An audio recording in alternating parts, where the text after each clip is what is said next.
So guys, for the first step, you want to go to the link which will be down below in the description to download Microsoft Visual C++. And now once you're on this, you want to scroll down. There's going to be two downloads right here, one for x86 and one for x64. You want to download both of them, so just click on both of them. They're now going to start downloading.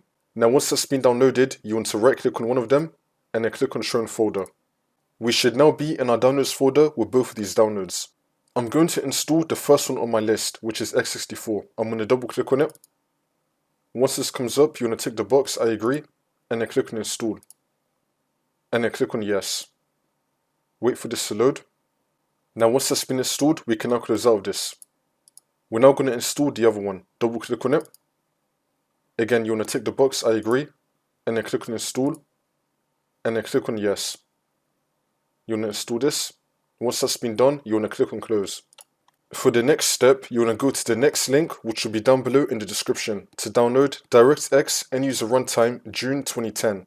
Now once we're here, you want to scroll down, choose your language, and then click on download. Wait for this to load. Now once that's been downloaded, we can now click on it. And now this will come up. And now once we're on this, you want to click on yes.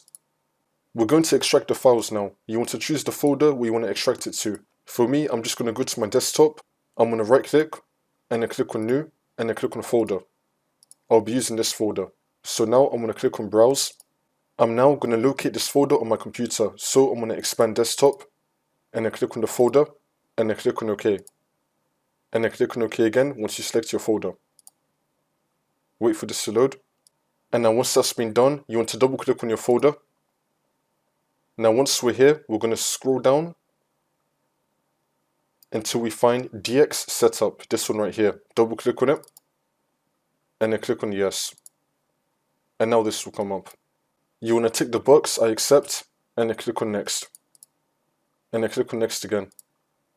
It's now going to start installing components. Wait for this to load. And now once that's been installed, you want to click on finish. You can now delete this folder if you want to. Now for the last step, you want to restart your computer. And this should now fix your problem.